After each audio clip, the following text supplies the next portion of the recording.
Hi hello friends. இன்றைக்கி நம்ம சேனலில் என்ன பார்க்க போகிறோம் அப்படின்னா, மொச்சக்கொட்டை கத்திரிக்காயெல்லாம் போட்டு காரக்குழம்பு எப்படி செய்கிறதுன்னு தான் பார்க்க போகிறோம். ஃபஸ்ட் டைம் நம்ம சேனலை பார்க்குறவங்களா இருந்தால் மறக்காமல் மல்லி ஸ்பைசி கிச்சன் யூடியூப் சேனலை சப்ஸ்கிரைப் பண்ணி சப்போர்ட் பண்ணுங்கள். இப்போது வாங்க சிம்பிள் அண்ட் குயிக்காக இந்த காரக்குழம்பை எப்படி செய்கிறதுன்னு பார்க்கலாம். இந்த மொச்சக்கொட்டை காரக்குழம்பு செய்கிறதுக்கு ஒரு கைப்பிடி மொச்சக்கொட்டையை ஒரு 3 ஹவர்ஸ் ஊற வச்சு எடுத்து வச்சுருக்கேன். இப்போது ஊற வச்ச மொச்சக்கொட்டையை ஒரு குக்கரில் சேர்த்துட்டு அதில் 1 கிளாஸ் தண்ணி ஊற்றிட்டு ஒரு அரை ஸ்பூன் உப்பு மட்டும் சேர்த்து 3 விசில் வச்சு எடுத்துக்குவாங்க. 3 விசில் போதுமானது. ஒரு லெமன் சைஸ் புளியை குழம்பு வைக்கிறதுக்கு முன்னாலே ஊற வச்சிட்டோம் அப்படின்னா நம்ம குழம்பு ரெடி பண்ணுறதுக்குள்ளே இது ஊறி வந்துடும். அதனால் ஒரு லெமன் சைஸ் புளியை ஊற வச்சுக்கோங்க. இப்போது இதுக்கு ஒரு பெரிய பல்லாரி வெங்காயம், ஒரு 2 சின்ன தக்காளி, ஒரு 4-5 பல் பூண்டு, ஒரு கொத்து கருவேப்பிலையை எடுத்து வச்சுருக்கேன். இப்போது குழம்பு தாளிக்கிறதுக்கு ஒரு வாணலில் 4 ஸ்பூன் எண்ணெய் ஊற்றிட்டு அது கூட அரை ஸ்பூன் கடுகு உளுத்தம்பருப்பு சேர்த்து வெடிக்க விட்டுடுங்க. அது கூடயே ஒரு 1/4 ஸ்பூன் வெந்தயமும் சேர்த்துக்குவாங்க.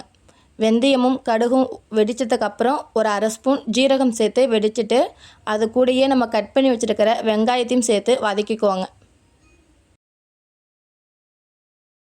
பெரிய வெங்காயத்துக்கு பதிலாக சின்ன வெங்காயம் இருந்தால் கூட குழம்பு சூப்பராக இருக்கும். சின்ன வெங்காயம் இருந்தால் நீங்கள் சேர்த்துக்கோங்க. இப்போது அந்த ஒரு கொத்து கருவேப்பிலையும் உருவி கிள்ளி போட்டு வெங்காயத்தை நல்லா கண்ணாடி பதம் வர வரைக்கும் வதக்கி எடுத்துக்கணும்.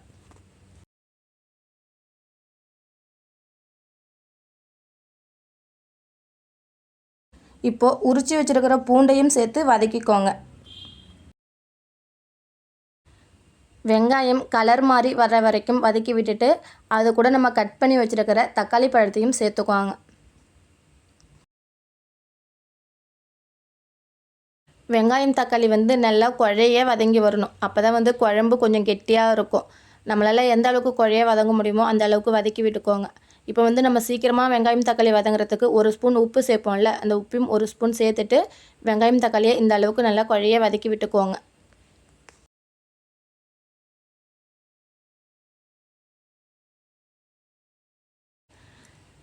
வெங்காயம் தக்காளி இந்த அளவுக்கு வதங்கினதுக்கு அப்புறம் இது கூட நான் கட் பண்ணி வச்சுருக்கிற கத்திரிக்காயும் சேர்த்து வதக்கிக்கிறேன். கத்திரிக்காயை இந்த எண்ணெயிலே சேர்த்து வதங்கும் போது கத்திரிக்காய் நல்லா வதங்கி வந்துடும். அதனால் கத்திரிக்காயும் சேர்த்து வதக்கிக்கோங்க. கத்திரிக்காய்க்கு பதிலாக முருங்கைக்காய், உருளைக்கிழங்கு இருந்தால் கூட சேர்த்துக்கோங்க. முருங்கைக்காய் சேர்த்து செய்யும்போது கூட இந்த காரக்குழம்பு சூப்பராக இருக்கும். இப்போது கத்திரிக்காயோடைய தோல் இந்த அளவுக்கு கலர் மாதிரி வர வரைக்கும் வதக்கி விட்டுட்டு நமக்கு இதுக்கு தேவையான மசாலா பொருளெல்லாம் கொஞ்சம் கொஞ்சமாக சேர்த்துக்கலாம். அரை ஸ்பூன் மஞ்சள் தூள், 1/2 ஸ்பூன் குழம்பு மிளகாய் தூள் சேர்த்துருக்கேன். உங்கள் காரத்துக்கு ஏற்ப நீங்கள் கூட்டவோ குறைக்கவோ செஞ்சுக்கலாம். இதுவே தனித்தனியாக சேர்க்குறவங்களா இருந்தால் 3 ஸ்பூன் மல்லித்தூள், 1/2 ஸ்பூன் குழம்பு மிளகாய் தூள் சேர்த்துக்கோங்க. காரம் கரெக்டாக இருக்கும். அப்படி காரம் எக்ஸ்ட்ரா வேணால் 2 ஸ்பூன் கூட மிளகாய் தூள் சேர்த்துக்கலாம். அந்த எண்ணெயிலே மசாலாலாம் கரிஞ்சிடாமல் மிக்ஸ் பண்ணி விட்டுட்டு நம்ம ஏற்கனவே ஊற வச்சுருந்தோம்ல புளி, அதையும் இப்போது கரைச்சி சேர்த்துக்கோங்க.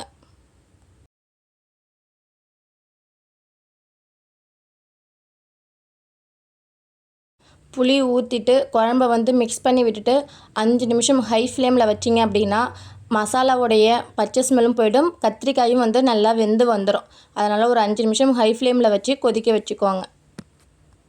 புளி தண்ணி ஊற்றுனதுக்கப்புறம் குழம்பு கொஞ்சம் கெட்டியாக இருந்துச்சு அப்படின்னா பச்சை தண்ணி ஊற்றி ஒரு 5 நிமிஷம் ஹை ஃப்ளேமில் கொதிக்க வச்சு எடுத்துக்கணும்.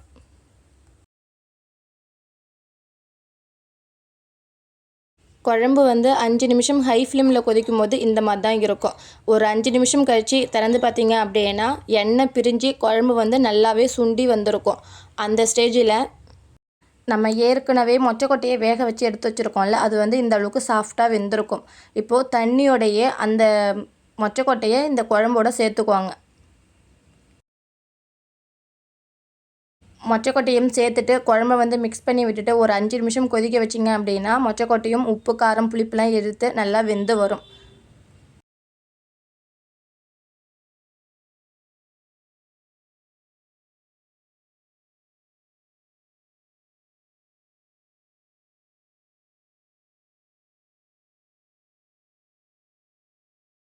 5 நிமிஷம் ஆனதுக்கு அப்புறம் நான் வந்து ஒரு 2 ஸ்பூன் தேங்காய் துருவலை வந்து மிக்ஸி ஜாரில் சேர்த்துட்டு அதை அரைச்சி விழுது மாதிரி சேர்த்துக்க போகிறேன்.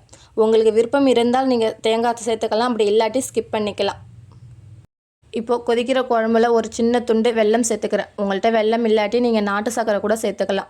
வெல்லம் சேர்த்ததுக்கு அப்புறம் நம்ம அரைச்சிருக்கிற தேங்காய் விழுதையும் சேர்த்துட்டு மிக்ஸ் பண்ணி விட்டுட்டு குழம்பை வந்து ஆஃப் பண்ணிவிடுங்க. தேங்காய் சேர்த்ததுக்கு அப்புறம் குழம்பு வந்து அதிக நேரம் கொதிக்கக்கூடாது. அது கூட ஒரு கொத்து கருவேப்பிலையும் உருவி ஆஃப் பண்ணிட்டீங்க அப்படின்னா நல்லா கமகமனு மொச்சக்கொட்டை காரக்குழம்பு வந்து ரெடி ஆகிடும். ஒரு டைம் நீங்கள் உங்கள் வீட்டில் செஞ்சு பார்த்துட்டு எப்படி இருந்துச்சுன்னு சொல்லி கண்டிப்பாக கமெண்ட் பண்ணுங்கள். உங்களுக்கு சிம்பிள் அண்ட் டேஸ்ட்டாக சமைக்கிற ரெசிபிலாம் பிடிச்சிருந்தா மல்லி ஸ்பைசி கிச்சன் யூடியூப் சேனலை சப்ஸ்கிரைப் பண்ணி சப்போர்ட் பண்ணுங்கள் ஃப்ரெண்ட்ஸ். பாய்.